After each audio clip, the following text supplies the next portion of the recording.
guys, welcome back to my channel. So today is the last video in my series of houseplant tours. I wanted to break it down because I didn't want the video to be like an hour long. So today I am going to show you what is on my front porch, and I have Jordan out here to help me. He's running by. He enjoys being out here more than anything. So anytime I even come close to opening the door, he's out with me.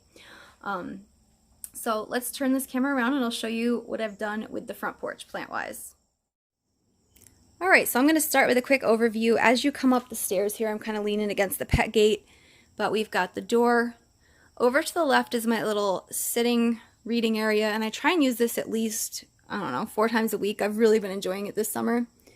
And then I put up the cafe lights, which makes it a lot more enjoyable. And then over to the right, I've got this table that I use for plants. And all these guys are house plants, so they will all be coming inside for the winter, overwintering somewhere. Either upstairs with a grow light or in the basement. If they can take a lower temperature, they'll overwinter down there in front of the slider. But I'm just going to start here. So I had some vinca in that, but I had to take it out because it just kept drying out too quickly. It would dry out within a day, and it was just dying. So I repotted that, and you'll see that when I move to the other side. But here I have my staghorn fern. And then here I have my orchid cactus. I love this guy. So he's actually doing pretty good. He will not overwinter in the basement. This guy could not handle the temperatures. I noticed, luckily, before it was completely gone. But you see all these little pieces in here. I had to start the whole plant over again from cuttings. Last year, before I put it down there, it was full and it was gorgeous. But it'll be there again. It'll get there. Back there I have a caladium, and that one's called, I believe, Aaron, and I liked it because it was white leaves. I thought that was kind of fun. White leaves with the green around it. And you can see some of the older ones get floppy, but that seems to be its life cycle. As the new ones unfurl, they replace the old ones. Here is that Pathos. This was the one that I mentioned in my haul video a few videos ago, actually, by now. So this guy, he was free. Up here on this little riser here, this one is a piece of my Kangaroo Paw Fern. I just wanted to put a piece out here to kind of fill this in. This is some baby's tears. This is a strawberry begonia cutting, which is actually doing really well. I had some cuttings, and I know that normally what they say to do is drape the mother plant over it and cut it free when it's rooted, but I didn't do that.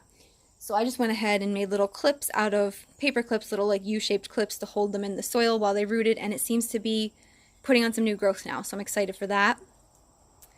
There's that Dracaena in the back that I got at the sale for $1. Then up here in the front I've got my orchid, and I brought that out here because I thought it would enjoy the humidity and the kind of dappled sunlight, and it seems to be doing really good out here. Then the sensitive plant. This guy used to be in my living room, and he was so temperamental. This is probably one of the hardest plants I've ever had. It was turning yellow, it was dropping leaves, so I finally thought, you know, it's not a water issue because it's, you know, it's not rotting. I thought maybe it's a sun issue, so I brought it out here because it will still get bright sun, but it'll be less direct, and it seems to be a lot better. So this is the one where when you touch the leaves, they close up.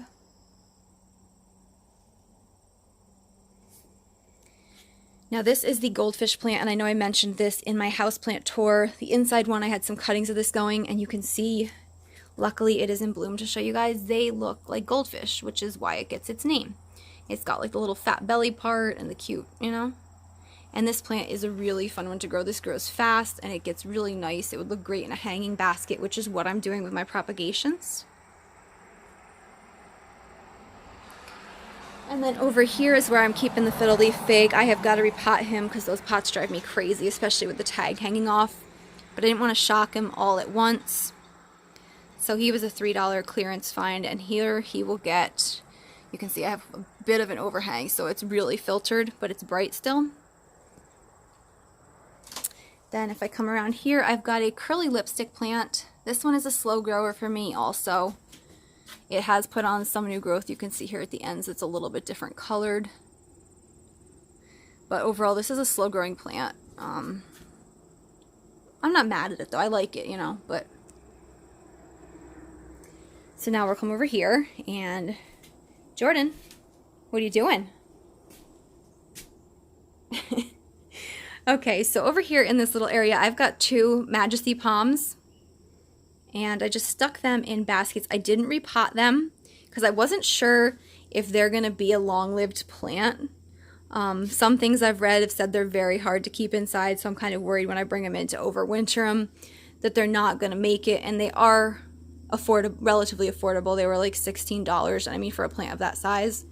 So, but they really provide like a nice thing when you're sitting there reading. Now here on the table, this was inspired by Plantarina, and I love her channel. She had this little arrangement on her outdoor table, and it had all these purples and greens, and I saw it and I loved it, so I wanted to try and recreate it with plants that I could find. So I just went to, let's see, I went to Lowe's and to one of my local nurseries. We only have like 1 or 2 local ones. So I went to that, and I picked up all the plants I could that would look good together as like a purple, dark green type arrangement. So I'm going to just go through them real quick. That one there is a Moses in the Cradle. And it's actually part of the Tradescantia family. It's not like the ones that vine. And I haven't had any flowers yet. I'm hoping I will because that's where it gets its name. It's supposed to look like a little basket with fluff in it. So we'll see. This one here I think technically is an outside plant. It's a spurge. But I liked how it was tall and airy and kind of just a little bit lighter than the rest of them. This one here, oh, let's see, dragon something, I think Hemigraphis repandans. Oh my god, I might have just butchered that. I might have got the wrong name. If I did, I'll put it on the bottom of the screen. What I do is I have an app on my phone, and anytime I get a plant, I add it into the app, and I will add like any information I need, like for the plants that I'm going to overwinter, like their minimum temperature, so I know whether they go in the basement where it's cooler or somewhere else where it's warmer. That way it's like all there, and I can keep pictures. I keep track of how much I've spent, which probably I shouldn't.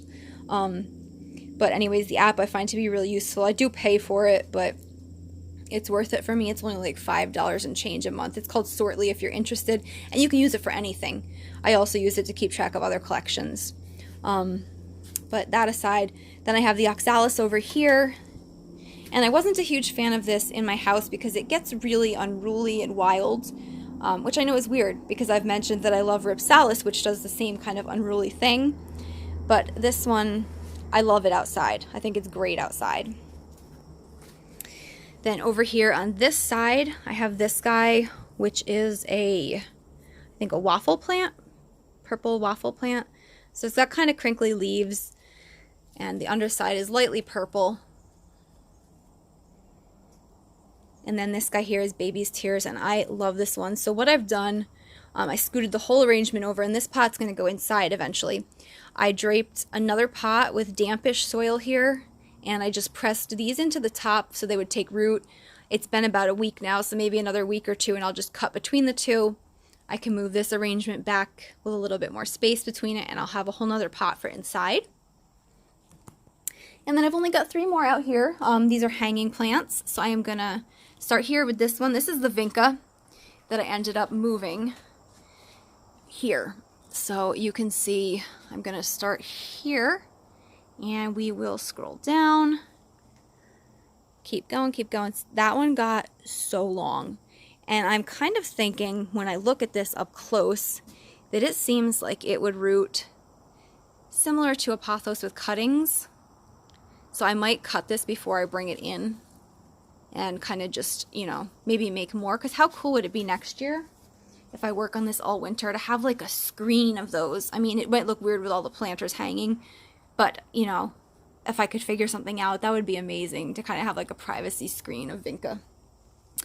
And then I've got 2 more of my vines here. So this one is my Cebu Blue Pothos.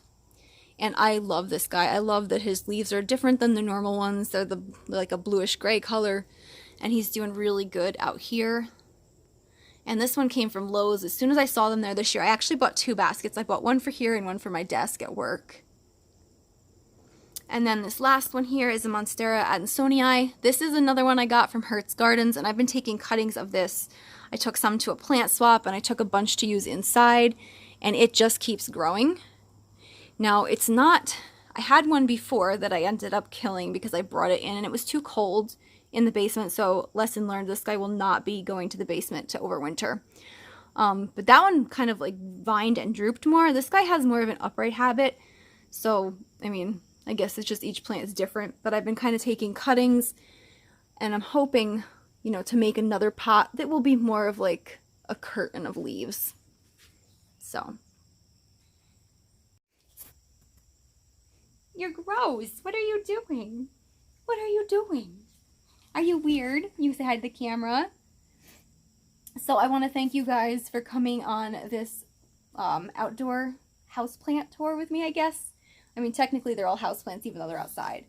But I want to thank you guys for coming. Jordan wants to thank you guys for coming.